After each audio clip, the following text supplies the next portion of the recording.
मेरे से वायदा करो, रोज मुझे दर्शन देने के लिए आया करोगे। तूने मेरी ये हालत कर दी है कि मैं तुझे देखे बिना रह नहीं सकूंगा। जिस दिन तू नहीं आया उस दिन समझ लेना मेरा जीवन का अंतिम दिन होगा। डाकू कह रहा है।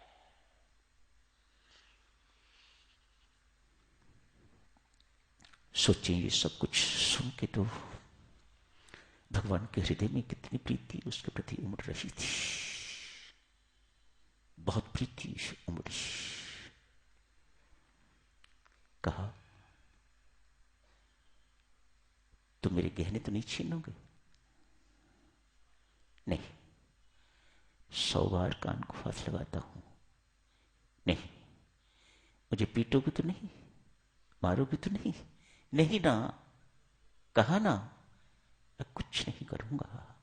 रोज आके दर्शन दे जाया करो। वायदा करो तो मैं यहां से ही लूं।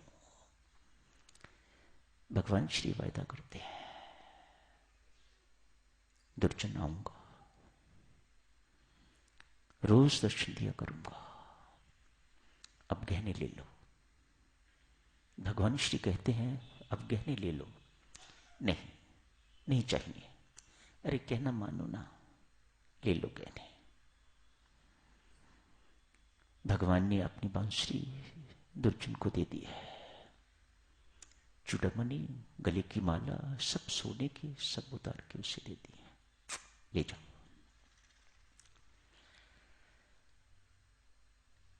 चल पड़ा है। जाके पंडित को, कथावाचक को सारा हाल सुनाया है। पंडित चकित, हाथ में बांसुरी है सोने की, गले की माला है सोने की। ये तो भगवान की ही है और किसी की नहीं। इन सब का मैं वर्णन करता रहा हूं। भले ही मैंने कभी दर्शन नहीं किए थे, लेकिन वर्णन तो इन्हीं चीजों का मैं करता था।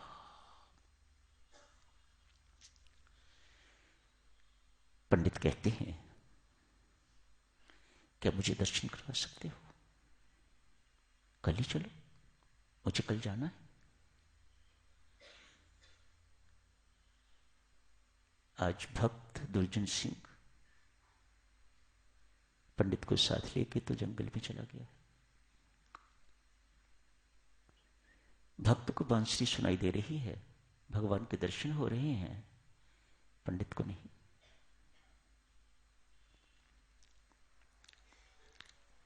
पंडित कहता है, मुझे दर्शन कराना। क्यों नहीं करवाता दर्शन? अरे सामने तो, ये तो खड़े, दर्शन कर। कैसे दर्शन दें? ये सामने तो खड़े हैं, मुझे दर्शन हो रहे हैं, मुझे बांसुरी की आवाज सुनाई दे रही है, मैं इनसे बातचीत कर रहा हूं, और कैसे दर्शन दें? भगवान श्री कहते हैं, दुर्जन, मेरे दर्शन तेरे जैसे सरल भक्त को, निष्कपट को, निश्चल विश्वासी को, इस दुर्जन पंडित को नहीं। कथा तो करता है, लेकिन कभी कथा इसने मुझे रिझाने के लिए नहीं की। धनवानों को रिझाने के लिए, जिनसे इसने पैसे बटोरने होते हैं। इस पंडित का भगवान मैं नहीं। इस पंडित का भगवान वो जो पैसे देने वाले हैं, जिन्हें ये कथा रोज सुनाता है। ये मुझे नहीं कथा सुनाता। तू ना जाने दुर्जन किस किन हालात में डाकू बना, पर तेरा हृदय बहुत साफ सुथरा हृदय है तेरा।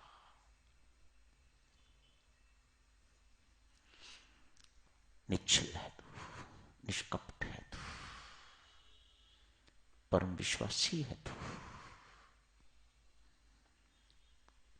भक्त दुर्जन जगन्नाथ गोस्वामी बन गया है। हाथ जोड़ के विनती करता है, प्रभु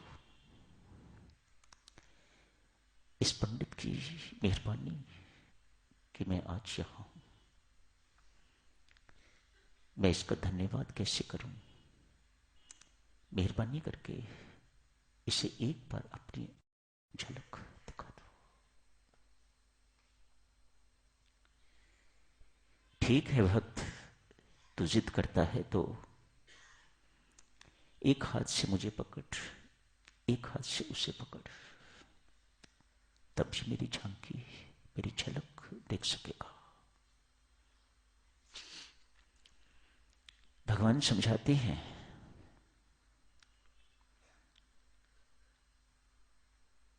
एक हाथ से मुझे पकड़ेगा, एक हाथ से उसे पकड़ेगा, तो उसके जन्म जन्मांतर के कुसंस्कार नष्ट हो जाएंगे, साफ हो जाएंगे, भस्म हो जाएंगे, तब वह मेरी झलक देख सकेगा।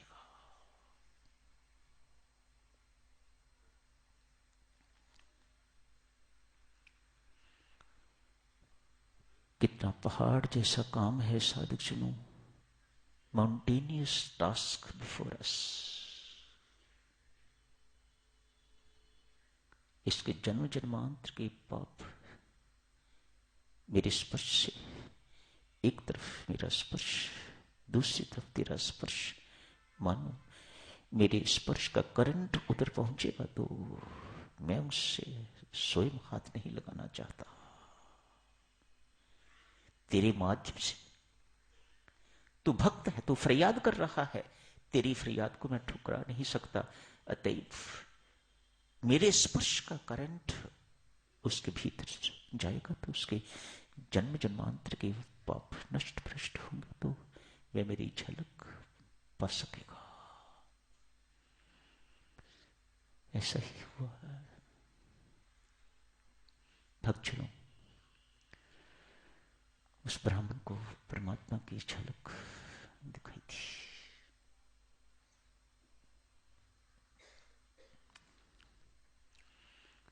कल का डाकू, कुख्यात डाकू,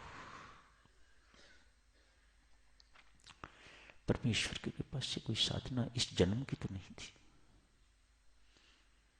इस जन्म में तो कर्मों के अतिरिक्त कुछ नहीं किया था। न जाने कब की कोई साधना संचित होगी, पड़ी हुई होगी,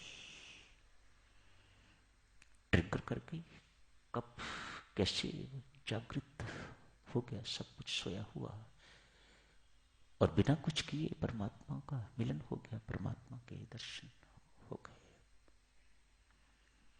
परमात्मा की अकारण कृपा भी हो सकती है, पर अकारण कृपा के लिए भी मेरी माता और सज्जनों, परमात्मा कोई कारण मांगता है।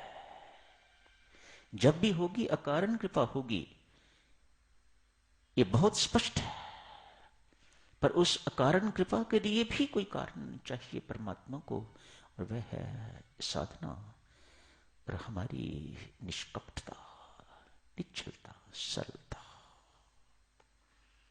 दुष्ट, कुटिल, कपटी, दंभी, इन सब से परमात्मा अपना पल्लू छुड़ाता है। इनसे, इनको अपना पल्लू पकड़ने नहीं देता। सरल हृदय के पीछे, अर्जुन के पीछे पीछे उसके जीवन रथ की डोर स्वयं अपने हाथ में लेता है अर्जुन, अर्थात सरल। तो यहीं समाप्त करने की इजाजत दीजिएगा।